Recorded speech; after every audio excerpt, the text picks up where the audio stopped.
जय हिंद दोस्तों, librarian hub में आपका स्वागत है। आज हम लोग पढ़ेंगे आईएलए के प्रमुख प्रकाशन के बारे में। आईएलए के प्रमुख प्रकाशन के बारे में। आईएलए का फुल फॉर्म क्या होता है? तो इंडियन लाइब्रेरी एसोसिएशन होता है। तो सबसे पहले हम लोग देखेंगे कि आईएलए का प्रमुख प्रकाशन कौन कौन सा है, फिर आईएलए द्वारा दिया जाने वाला पुरस्कार कौन कौन सा है, और जो हम लोग पुरस्कार को देखेंगे वो हम लोग इस तरह से अरेंज करके देखेंगे कि आसानी से याद हो जाएगा। जैसे पहले व्यक्तिगत देखेंगे, फिर संस्थागत देखेंगे। तो चलिए शुरू करते। तो पहला प्रकाशक है आईएलए बुलेटिन, जो कि 1942 में शुरू हुआ और 1942 से 1946 तक यह लगातार प्रकाशित होते रहा।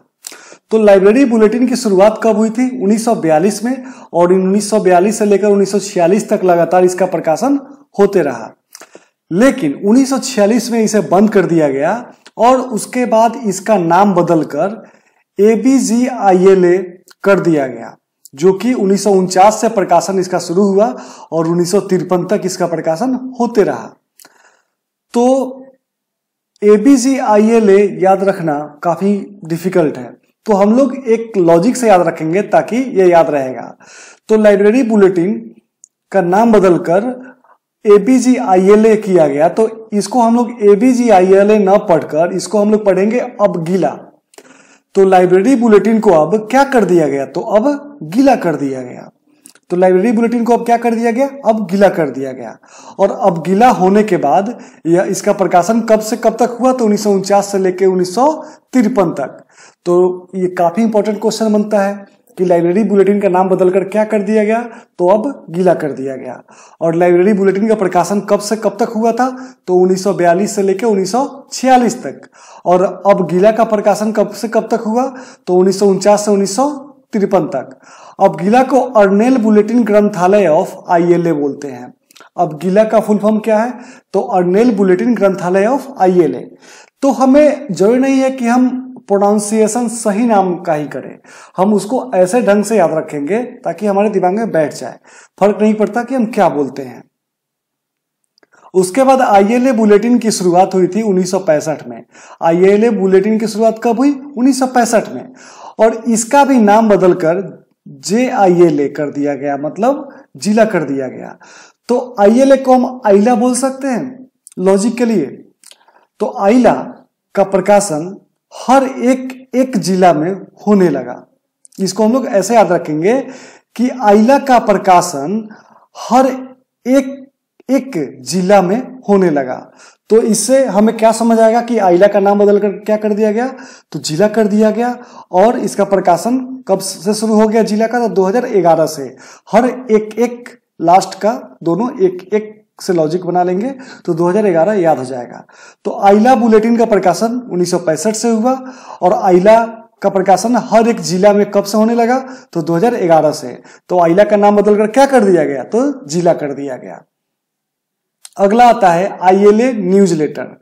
तो आईएलए न्यूज लेटर का शुरुआत 1984 में हुआ था। तो आईएलए न्यूज लेटर का शुरुआत 1984 में हुआ और यह क्वार्टरली प्रकाशित होता था। उसके बाद 1990 से यह मंथली प्रकाशित होने लगा। तो जब आईएलए न्यूज लेटर की शुरुआत हुई थी 1984 में, उसके 6 साल बाद से 1990 से यह मंथली प्रकाशित होने लगा। अगला आता है नालंदा डाटाबेस। तो नालंदा डाटाबेस की शुरुआत 1965 में हुई थी। कब हुई? तो 1965 में हुई।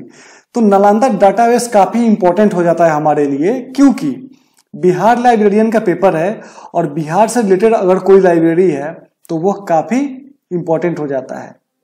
तो इसलिए नालंदा डेटाबेस हम लोग याद रखेंगे और इसका डेट भी याद रखेंगे कि कब प्रकाशन शुरू हुआ था इसका। तो 1995 में। तो हमें उम्मीद है कि आप लोगों को ये जो चारों पांचों प्रकाशन है ये याद हो गए होंगे। तो चलिए आगे देखते हैं। अब देखेंगे हम लोग आईएलए पुरस्कार एवं फेलोशिप, जिसमें कि सबसे पहले व्यक्तिगत उत्कृष्टता पुरस्कार हम लोग देखेंगे, जो व्यक्तिगत तौर पे दिया जाता है उसको याद रखेंगे। तो अभी हम लोग आईएलए को आइला पढ़ रहे हैं लॉजिक बनाने के लिए, और यहां पे है कौला सर्वश्रेष्ठ पुस्तकालय अध्यक्ष पुरस्कार। तो आइला कौला दोनों सिमिलर साउंड कर रहा है, तो कौला आएगा तो आपके माइंड में तुरंत स्ट्राइक करेगा कि आइला। तो इसलिए आइला से कौला याद होगा। तो कौला सर्वश्रेष्ठ पुस्तकालय अध्यक्ष पुरस्कार आईएलए द्वारा दिया जाता है और यह श्रेष्ठ लाइब्रेरियन को दिया जाता है। तो जब आप लोग लाइब्रेरियन बनिएगा तो उसमें जो श्रेष्ठ लाइब्रेरियन होंगे उनको कौला सर्वश्रेष्ठ पुस्तकालय अध्यक्ष पुरस्कार दिया जाएगा। और कौला राष्ट्रीय पुरस्कार दिया किससे जाता है? तो आइला के द्वारा दिया जाता है। अगला है पीएसजी कुमार जीवन पर्यंत उपलब्धि पुरस्कार। तो पीएसजी कुमार जीवन पर्यंत उपलब्धि पुरस्कार पुस्तकालय विज्ञान के क्षेत्र में आजीवन योगदान के लिए। किसके लिए? तो आजीवन योगदान के लिए। तो देखिए यहां आंसर में आजीवन है और यहां क्वेश्चन में जीवन है। तो जहां आपको जीवन पर्यंत मिले, मतलब जीवन वर्ड मिले, तुरंत आपके माइंड में स्ट्राइक करना चाहिए कि जीवन अगर क्वेश्चन में है तो यह आजीवन योगदान के लिए मिलेगा और सीधा आंसर आजीवन योगदान वाले ऑप्शन पे टिक करना है। उसके बाद है एमएस गांगुली पुरस्कार। यह विशेष व्यक्ति उपलब्धियों के लिए दिया जाता है। तो एक क्रिकेटर है हमारे सौरव गांगुली, उनसे लॉजिक बनाकर इसको हम लोग याद रखेंगे। तो सौरव गांगुली एक मैच में जीतने के बाद अपना टी शर्ट निकालकर और सेलिब्रेशन किया था। तो वो ऐसा करने वाले पहले व्यक्ति बन गए थे, मतलब एकमात्र व्यक्ति, विशेष व्यक्ति बन गए थे। तो एमएस गांगुली पुरस्कार किसे दिया जाएगा? तो विशेष व्यक्तिगत उपलब्धि वाले को, जो विशेष काम करेगा उसको, जैसे गांगुली साहब विशेष काम किए थे। तो इस लॉजिक से हम लोग इस पुरस्कार को याद रखेंगे। अगला देखते हैं संस्थागत पुरस्कार, मतलब वैसा पुरस्कार जो किसी संस्था के द्वारा या संस्था को दिया जाता है।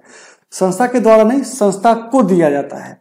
आईएलए द्वारा दिया जाता है किसी संस्था को, जैसे डॉक्टर एल.एम. पाध्या सर्वश्रेष्ठ विश्वविद्यालय पुरस्कार।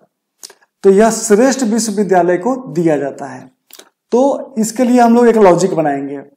देखिए जहां भी आपको पाध्या मिले, पांडे मिले, पदम मिले, यह सारा पुरस्कार आईएलए द्वारा दिया जाता है। तो पाध्या, पांडे, पदम तीनों प से शुरुआत है। तो इन तीनों पुरस्कार को किसके द्वारा दिया जाता है? तो आईएलए के द्वारा। जैसे कि गिदवानी देश पांडे, यहां पांडे आ गया। सर्वश्रेष्ठ शैक्षणिक पुस्तकालय पुरस्कार, यह श्रेष्ठ अकादमिक पुस्तकालय को दिया जाता है। तो हमें उम्मीद है कि यह भी आपके दिमाग में बैठ गया होगा। एक दो बार पढ़िएगा तो याद हो जाएगा। तो नेक्स्ट देख, फेलोशिप एवं विशेष सम्मान, जैसे वेदनायकी फेलोशिप। वेदनायकी फेलोशिप लाइब्रेरी प्रोफेशनल को शोध और योगदान हेतु दिया जाता है। मतलब जो व्यक्ति लाइब्रेरी प्रोफेशनल के बारे में शोध करते हैं, रिसर्च करते हैं, उनको वेदनायकी फेलोशिप दिया जाता है। डॉक्टर पद्मा उमापधि एवं एमएस उमापधि फेलोशिप, अब यहाँ पद्मा आ गया, पद्मा आएगा तो आईएलए द्वारा दिया जाएगा, बताए थे ऊपर। तो यह पुस्तकालय विज्ञान के विकास को बढ़ावा देने के लिए दिया जाता है। अब हम लोग देखेंगे स्मृति एवं योगदान पुरस्कार, मतलब वैसा पुरस्कार जो किसी की याद में स्थापित किया गया हो, उसको हम लोग स्मृति पुरस्कार बोलते हैं। तो ज्यादातर स्मृति पुरस्कार किसी लाइब्रेरियन के मरणोपरांत उनकी वाइफ द्वारा स्थापित किया गया और उसे दिया जाता है। तो पहला देखते हैं सीडी शर्मा पुरस्कार। लाइब्रेरी एवं सूचना विज्ञान में विशिष्ट योगदान हेतु सीडी शर्मा दिया जाता है। तो लाइब्रेरी और सूचना विज्ञान में विशिष्ट योगदान हेतु कौन सा पुरस्कार दिया जाता है? तो सीडी शर्मा पुरस्कार दिया जाता है। एजी मोतीवाले पुरस्कार, अब हीरा मोती वाले पुरस्कार किसके द्वारा दिया जाएगा? तो आईएलए के द्वारा। इस लॉजिक से भी इसको हम याद रख सकते हैं। एजी मोती वाले पुरस्कार प्रोफेशनल उपलब्धि और सेवा के लिए दिया जाता है। पीटी वर्गीस पुरस्कार, तो पीटी वर्गीस पुरस्कार समाज एवं पुस्तकालय आंदोलन में योगदान देने के लिए दिया जाता है। तो पीवी वर्गीस है। पीवी वर्गीस पुरस्कार समाज एवं पुस्तकालय में आंदोलन के योगदान के लिए दिया जाता है। तो इन तीनों के लिए आप लोग अगर कोई लॉजिक बना सकते हैं तो बना लीजिएगा, वरना कुछ कुछ चीजें हमें ध्यान रखना होगी, थोड़ा बहुत तो रट्टा मारना ही पड़ेगा। हर एक चीज के लिए हम लॉजिक नहीं बना सकते हैं। अगर हम सब चीज के लिए लॉजिक ही बना ले तो हम पता चलेगा कि हम लॉजिक में ही कंफ्यूज हो गए। तो चलिए आगे देखते हैं पुरस्कार। तो अब हम लोग जो भी पुरस्कार ऊपर हम लोग पढ़े हैं उनके बारे में डिटेल से अब पढ़ेंगे। जैसे कौला बेस्ट लाइब्रेरियन अवार्ड, कौला आइला द्वारा दिया जाता है, सिमिलर साउंड है दोनों। तो कौला की स्थापना पीएन कौला ने किया था और इसकी स्थापना हुई थी endowment for library and information science, Guntur Andhra Pradesh में। इसकी स्थापना कहाँ की गई? गुंटूर आंध्र प्रदेश में। और यह प्रदान किसे किया जाता है? तो लाइब्रेरी साइंस के प्रतिभाशाली विद्वान को। यह हम लोग ऊपर भी देख चुके हैं। इसमें पुरस्कार के रूप में एक शॉल, प्रशस्ति पत्र और स्मृति चिन्ह दिया जाता है। इसमें ही नहीं, लगभग सारे पुरस्कार में शॉल, स्मृति चिन्ह और प्रशस्ति पत्र ही दिया जाता है। तो एक याद कीजिए, सबके लिए याद हो जाएगा। अगला देखते हैं L M. Padhya best university library award. इसके नाम में ही है बेस्ट यूनिवर्सिटी लाइब्रेरी अवार्ड, मतलब ये बेस्ट यूनिवर्सिटी को ही मिलेगा। इसकी स्थापना श्रीमती कांताबेन अपने स्वर्गीय पति डॉक्टर एल.एम. पाधिया की स्मृति में की थी। हम बताए थे पहले ही कि जितने भी किसी के नाम स्मृति में बनाया गया पुरस्कार होगा वो उनकी वाइफ द्वारा स्थापित होगा और उनकी स्मृति में दिया जाएगा। तो doctor L M. Padhya best university library award की स्थापना श्रीमती कांताबेन। अब कांताबेन इस टाइप का नाम ज्यादातर गुजरात महाराष्ट्र में आता है, तो ये उधर के ही निवासी थे और श्रीमती कांताबेन अपने स्वर्गीय पति डॉक्टर एल.एम. पाधिया की स्मृति में यह अवार्ड देना प्रारंभ की। चलिए, डॉक्टर एल.एम. पाधिया पहले महाराजा सियाजीराव यूनिवर्सिटी बड़ौदा गुजरात में थे। तो जैसे उनकी वाइफ का नाम, डॉक्टर एल.एम. पाधिया के वाइफ का नाम कांताबेन था, तो कांताबेन गुजरात की तरफ ज्यादातर इस टाइप का नाम यूज होता है। तो वो कहाँ के यूनिवर्सिटी में होंगे? तो गुजरात के ही होंगे। तो उनका नाम क्या था? महाराजा सयाजीराव यूनिवर्सिटी। तो इसे याद रखिएगा। और वहां के लाइब्रेरियन थे और वहीं से उन्हें सेवानिवृत्ति ली थी, मतलब वहीं से वो रिटायर भी हुए थे। पुरस्कार स्वरूप पता ही है कि स्मृति चिन्ह, प्रशस्ति पत्र और शॉल दिया जाता है। इनमें शॉल नहीं दिया जाता है, सिर्फ प्रशस्ति पत्र और स्मृति चिन्ह दिया जाता है। यह विशेष सम्मान विश्वविद्यालय की लाइब्रेरी को प्रदान किया जाता है। आगे देखते हैं Gidwani Deshpande best academic library award. अब यहाँ पे क्या है? एकेडमिक लाइब्रेरी है। हम लोग एकेडमिक लाइब्रेरी के बारे में फर्स्ट क्लास में ही देखे थे। एकेडमिक लाइब्रेरी क्या होता है? स्कूल लाइब्रेरी, कॉलेज लाइब्रेरी, ये सब क्या है? एकेडमिक लाइब्रेरी है। इसकी स्थापना प्रोफेसर ए नौलानी ने किया था, जो कि पंजाब यूनिवर्सिटी पटियाला में लाइब्रेरियन थे। इनका उद्देश्य था एकेडमिक लाइब्रेरी के पेशेवरों को सम्मानित करना और ये भी सम्मान स्वरूप प्रदान करते थे क्या? शॉल, प्रशस्ति पत्र और स्मृति चिन्ह। एक एल.एम. पाधिया में ही शॉल नहीं दिया जाता है, बाकी सब में दिया जाता है। तो चलिए, वेदनायकी फेलोशिप, इसकी स्थापना श्रीमती वे.के. सुंदरन ने की थी। यह किस संस्था में हुआ था इसकी स्थापना? तो दिल्ली यूनिवर्सिटी ही यह अवार्ड देती है। और यह अवार्ड किसको दिया जाता है? तो जो बिलीव या बिलीव की परीक्षा में ही, सिर्फ बिलीव, तो बैचलर ऑफ लाइब्रेरी साइंस की परीक्षा में, पात्रता परीक्षा में सर्वाधिक अंक प्राप्त किए हों, तो वेदांकी फेलोशिप उन व्यक्ति को दिया जाता है जो bachelor of library science believe के परीक्षा में सर्वाधिक अंक प्राप्त करते हैं और इसकी पुरस्कार की राशि 1000 रुपए होती है।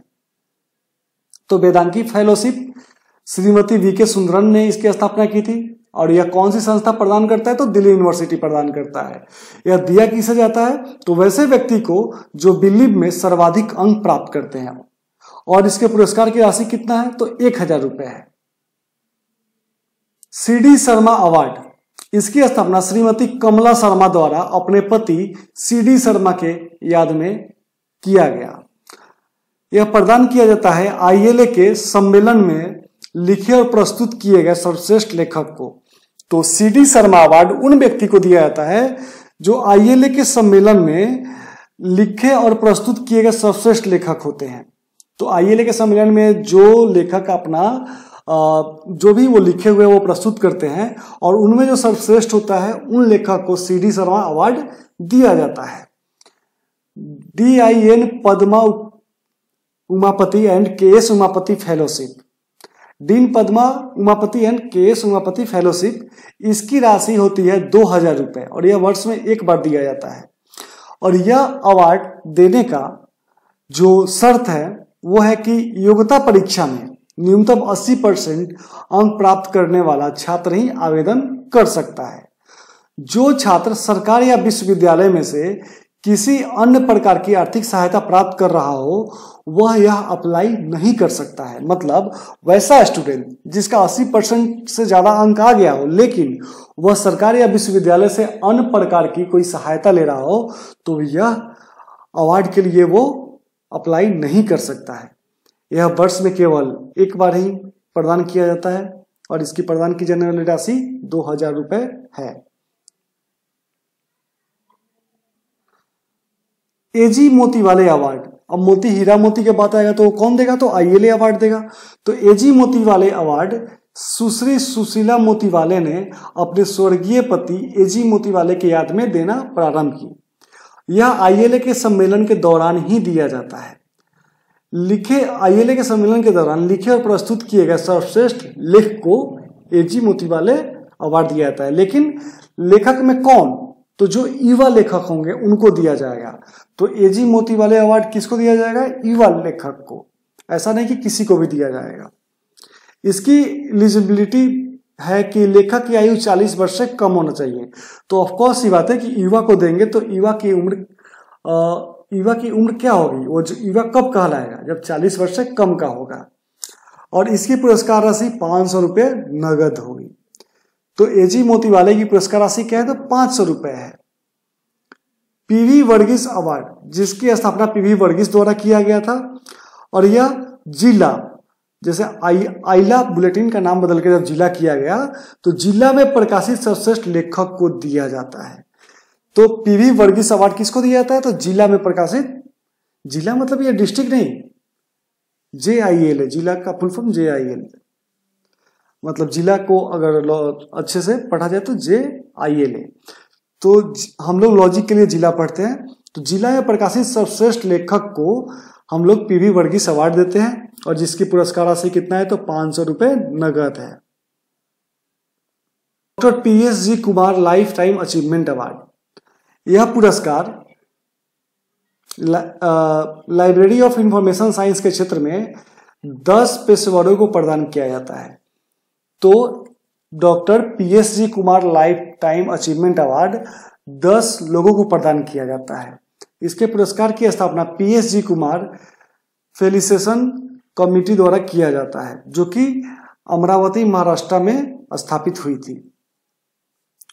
उम्मीदवार की आयु 55 वर्ष से कम होना चाहिए। तो PSG अवार्ड उसी को मिलेगा जिसकी आयु क्या होगी, 55 वर्ष से कम होगी।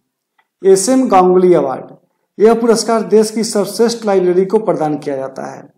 तो SM गांगुली अवार्ड किसे प्रदान किया जाएगा, तो पूरे देश में जो सर्वश्रेष्ठ लाइब्रेरी होगा उसको प्रदान किया जाएगा। और यह हर साल नहीं दिया जाता, यह हर 2 वर्ष में एक बार दिया जाता है। तो SM गांगुली अवार्ड कब दिया जाता है, तो हर 2 वर्ष में एक बार दिया जाता है। अब हम लोग कुछ महत्वपूर्ण तथ्य देखेंगे जो ILA इंडियन लाइब्रेरी एसोसिएशन से संबंधित है। जैसे ILA के अध्यक्ष के बारे में, तो ILA के प्रथम अध्यक्ष थे M.O. थोमेट, जो कि 1933 से 1987 तक अध्यक्ष रहे ILA के। तो ILA के प्रथम अध्यक्ष M.O. थोमेट थे। ILA के वर्तमान अध्यक्ष है महेंद्र प्रताप सिंह, जो कि 2025 में ही चुने गए और ये 2028 तक रहेंगे। हालांकि जब आप लोग एग्जाम देने जाए तो एक बार इसे गूगल करके जाए, देख कर जाए कि लेटेस्ट कुछ चेंज तो नहीं हुआ है। तो प्रथम अध्यक्ष ILA के थे M.O. थोमेट और इसके वर्तमान अध्यक्ष महेंद्र प्रताप सिंह है। ILA के प्रमुख सदस्य के बारे में देखते हैं। तो प्रथम life time member S.R. Ranganathan थे। देखिए रंगनाथन साहब आपका पीछा नहीं छोड़ेंगे अगर आप इंडियन लाइब्रेरी के बारे में पढ़ रहे हैं तो प्रथम लाइफ टाइम मेंबर कौन बने, तो S.R. रंगनाथन। वर्तमान महासचिव जो है O.N. चौबे है। आप इसे देख सकते, क्रॉस चेक कर सकते हैं, क्योंकि क्या पता वर्तमान में कुछ चेंज हुआ हो। तो वर्तमान महासचिव O.N. चौबे हैं या थे, अभी शायद चेंज हो गए हों। संस्थापक सचिव K.M. असदुल्ला थे। तो ILA के संस्थापक सचिव कौन थे, K.M. असदुल्ला थे।